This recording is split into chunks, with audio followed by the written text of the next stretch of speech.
మనం day to day లైఫ్లో చాలా ప్రొడక్ట్స్ని వాడుతున్నాం. అయితే ఇండియాలో చాలా సెక్టార్స్ ఉన్నాయి. ఇలానే మనం డైలీ వాడే ఎలక్ట్రానిక్స్ కూడా one of the important sector. ఇప్పుడు మనం మార్నింగ్ నిద్ర లేచినప్పటి నుంచి ఎలక్ట్రానిక్ ప్రొడక్ట్స్నే మనం వాడుతున్నాం. అయితే సమ్మర్ సీజన్లో మిడిల్ క్లాస్ అండ్ నార్మల్ పీపుల్కి చాలా అవసరమైన ఫ్యాన్ ఇండస్ట్రీ కూడా one of the important sector. బేసిక్గా మనకి ఫ్యాన్స్ అనగానే గుర్తుకొచ్చే companies Havells, Bajaj, Usha, Crompton and orient. ఈ కంపెనీలు ఈరోజు ఈ స్టేజ్కి రావడానికి సుమారుగా 50 నుంచి 60 సంవత్సరాల టైం పట్టింది. కానీ కేవలం 10 సంవత్సరాల కిందట 2015లో స్టార్ట్ అయిన ఒక చిన్న కంపెనీ ఈరోజు ఇండియాలోనే one of the top selling fan కంపెనీగా మారిపోయింది. అండ్ అదే ఆటంబర్గ్. అయితే ఈ అన్ని ఓల్డ్ కంపెనీస్కి ఈ ఆటంబర్గ్ కంపెనీ టఫ్ కాంపిటీషన్ ఎలా ఇస్తుంది అండ్ అన్ని ఫ్యాన్ కంపెనీలని ఆటంబర్గ్ కంపెనీ ఎలా గెలిచింది, చిన్న ఐడియాతో స్టార్ట్ అయిన ఒక కంపెనీ ఫ్యాన్ ఇండస్ట్రీని ఎలా కుదిపేసిందో నేను ఈ వీడియోలో డీటెయిల్డ్గా చెప్పబోతున్నాను. మీ అందరికీ ఎఫ్ఎంసీజీ సెక్టార్ గురించి తెలిసే ఉంటుంది. ఎలా అయితే ఎఫ్ఎంసీజీ సెక్టార్ ఉందో అలానే ఎఫ్ఎంఈజీ సెక్టార్ కూడా. ఎఫ్ఎంఈజీ అంటే ఫాస్ట్ మూవింగ్ ఎలక్ట్రానిక్ గూడ్స్ అని అర్థం. ఆటంబర్గ్ని స్టార్ట్ చేసింది మనోజ్ మీనా అండ్ శివం దాస్ అనే ఇద్దరు ఐఐటి గ్రాడ్యుయేట్స్. అయితే మీకు ఆటంబర్గ్ యొక్క యునిక్ సెల్లింగ్ పాయింట్ అర్థం కావాలంటే మనోజ్ మీనా యొక్క బ్యాక్ స్టోరీ గురించి కొన్ని విషయాలు తెలియాలి. మనోజ్ మీనా రాజస్థాన్లో ఒక పల్లెటూరులో ఉండేవాడు. అండ్ తను ఉండే గ్రామంలో ఎలక్ట్రిసిటీ సరిగ్గా ఉండేది కాదు. సో కరెంటు ఉన్నప్పుడే దాన్ని జాగ్రత్తగా వాడటం ముందే మనోజ్కి తెలుసు. అండ్ మనోజ్లోని ఈ క్వాలిటీ ఆటంబర్గ్ని బిల్డ్ చేయడానికి తర్వాత యూజ్ అయింది. అండ్ గ్రాడ్యుయేషన్ కంప్లీట్ చేసే టైంలో ఎలా అయితే ఇమామీని స్టార్ట్ చేసిన Radheshyam Agarwal and Radheshyam Goenka junior and సీనియర్గా వాళ్ళ ఫ్రెండ్షిప్ని బిల్డ్ చేసుకొని ఇమామీని ఎలా అయితే స్టార్ట్ చేశారో అలానే మనోజ్ కూడా తన జూనియర్ అయిన శివం దాస్తో ఫ్రెండ్షిప్ మెయింటైన్ చేసి ఆటంబర్గ్ని తర్వాత బిల్డ్ చేశారు. ఎందుకంటే మనోజ్ మీనా ఏదో ఒక బిజినెస్ చేద్దాం అనుకుంటున్నాడు. బట్ ఒక ఐఐటి గ్రాడ్యుయేట్ అవ్వడం వలన ఎలా బిజినెస్ చేయాలో తనకి సరిగ్గా తెలీదు.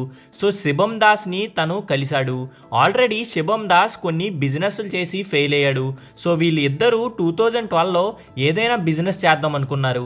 అయితే 1 ఇయర్ పాటు రీసెర్చ్ చేసి ఎఫ్ఎంఈజీ సెక్టార్లో ఏదైనా ఒక బిజినెస్ చేద్దాం అనుకున్నారు. అయితే ఎఫ్ఎంఈజీ సెక్టార్లో TVs, ACs, fridges and washing machines ఈ అన్ని ప్రొడక్ట్స్లో డే బై డే కొత్త టెక్నాలజీస్తో ప్రొడక్ట్స్ వస్తున్నాయి. 2010 తర్వాత ఫ్రిడ్జెస్లో డబల్ డోర్ ఫ్రిడ్జెస్ లాంచ్ అయ్యాయి.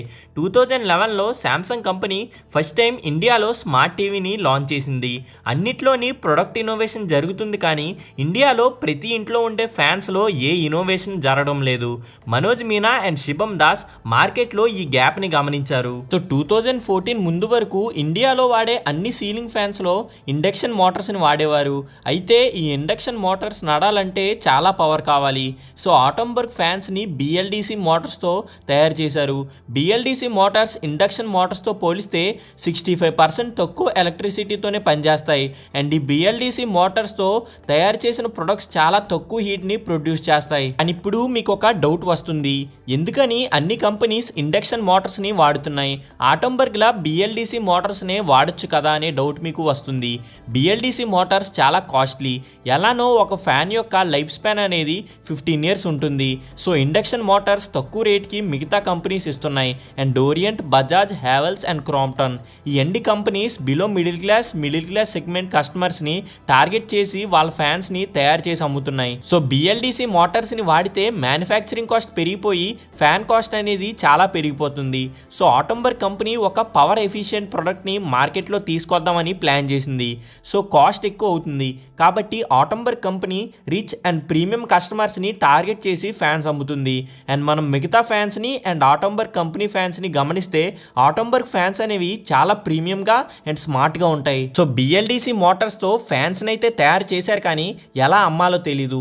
సో సిటీస్లో ఉండే డిస్ట్రిబ్యూటర్స్ అండ్ రీటైలర్స్ దగ్గరికి వెళ్ళారు, కానీ మిగతా కంపెనీస్ యొక్క స్ట్రాంగ్ ప్రెజెన్స్ అండ్ వాళ్ళ నెట్వర్క్ వలన ఏ డిస్ట్రిబ్యూటర్ కూడా రిస్క్ చేసి వీళ్ళ ఫ్యాన్స్ని తీసుకోలేదు. So Atomberg fans B2C B2C మార్కెట్లో అమ్మడం కష్టమని గమనించారు. సో వీళ్ళు B2B మార్కెట్లోకి ఎంటర్ అయ్యారు. అండ్ అలా హాస్పిటల్, స్కూల్స్, ఫ్యాక్టరీస్ అండ్ కాలేజెస్కి అప్రోచ్ అయ్యారు. అండ్ ఎందుకని వీళ్ళనే అప్రోచ్ చేయరని చూస్తే హాస్పిటల్, స్కూల్స్, కాలేజెస్ అండ్ ఫ్యాక్టరీస్లో ఫ్యాన్స్ ఖచ్చితంగా ఉండాలి. అండ్ వీళ్ళు ఒక్కొక్క ఫ్యాన్ని కాకుండా బల్క్ అమౌంట్లో ఫ్యాన్స్ని కొంటారు. And next important factor energy conservation. మిగతా ఫ్యాన్స్ కొద్దిగా ఎక్కువ పవర్ని తీసుకుంటాయి, కానీ ఆటంబర్గ్ ఫ్యాన్స్ చాలా తక్కువ పవర్తోనే పనిచేస్తాయి. అండ్ ఆటంబర్గ్ కంపెనీ చెప్తున్న దాని ప్రకారం ఆటంబర్గ్ ఫ్యాన్స్ ఒక్కొక్క సంవత్సరానికి ఒక ₹1000 వరకు పవర్ బిల్ని తగ్గిస్తుందని. సో ఈ ఎనర్జీ కన్జర్వేషన్ వలన ఫస్ట్ మంత్లోనే వీళ్ళు 500 ఫ్యాన్స్ని అమ్మారు. B2B బిజినెస్ చాలా బాగుంది, కానీ ఆటంబర్గ్ ఫౌండర్స్ యొక్క మెయిన్ టార్గెట్ ఇది కాదు. కంప్లీట్గా ఒక B2C బ్రాండ్ని స్థాపించి ఇండియాలోనే వన్ ఆఫ్ ది ఫ్యాన్ ప్రొడ్యూసర్గా అవ్వడం వీళ్ళ మెయిన్ టార్గెట్. సో వీళ్ళు ఏం చేశారో చెప్పే ముందు మీకు ఒక ఇంపార్టెంట్ విషయం చెప్పాలి. హెన్రీ ఫోర్డ్ గురించి మీ అందరికీ తెలిసే ఉంటుంది. ఆయనే ఫోర్డ్ కంపెనీని స్థాపించారు. అయితే హెన్రీ ఫోర్డ్ గారు ఎప్పుడు ఒక విషయాన్ని చెప్తారు. ఒక 150 ఇయర్స్ బ్యాక్ మీరు పబ్లిక్లోకి వెళ్ళి ఎవరినైనా మీకు వేగంగా వెళ్ళేది ఏం కావాలని అడిగి ఉంటే వాళ్ళు ఖచ్చితంగా గుర్రం బండినే కోరుకుంటారు. ఎందుకంటే అప్పటికి అదే ఫాస్ట్గా వెళ్ళే వాహనం కాబట్టి.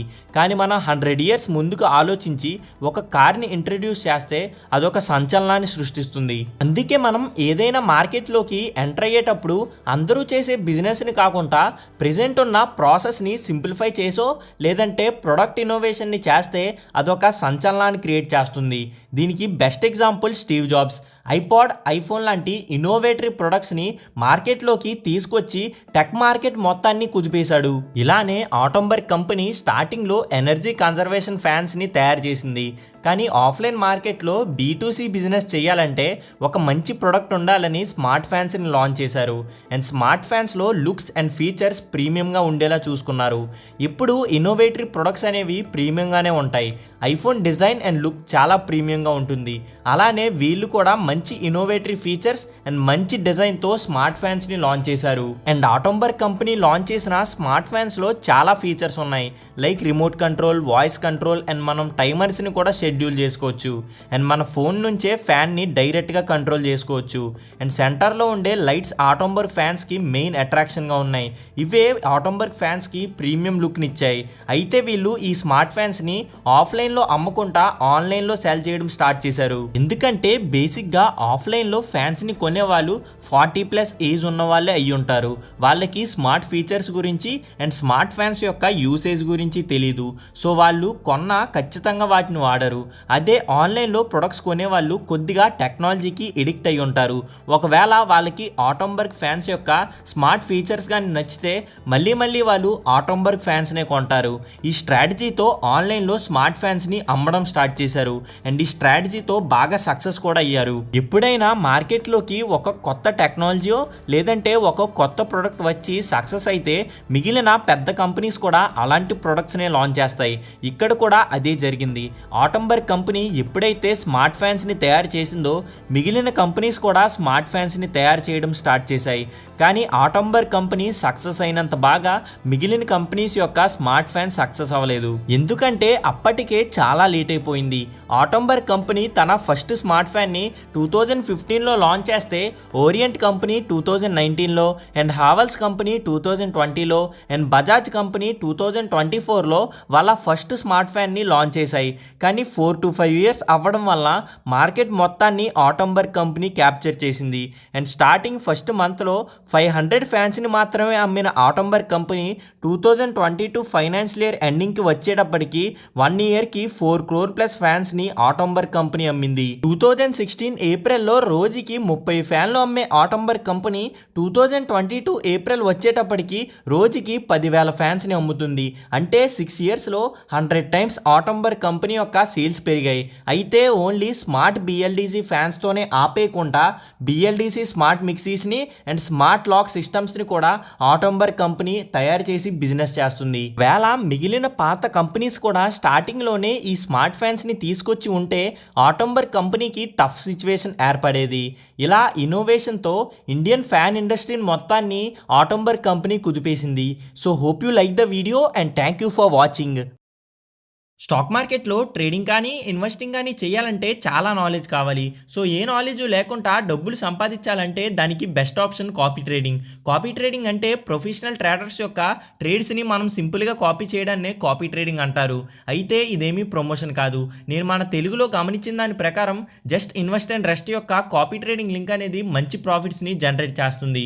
అండ్ కాపీ ట్రేడింగ్ మీద ఏమైనా డౌట్స్ ఉంటే 9490300009 నంబర్‌కి మెసేజ్ చేస్తే వాళ్ళు మీకు కాంటాక్ట్ అయ్యి ఫ్రీ కాపీ ట్రేడింగ్ లింక్‌ని ఇస్తారు.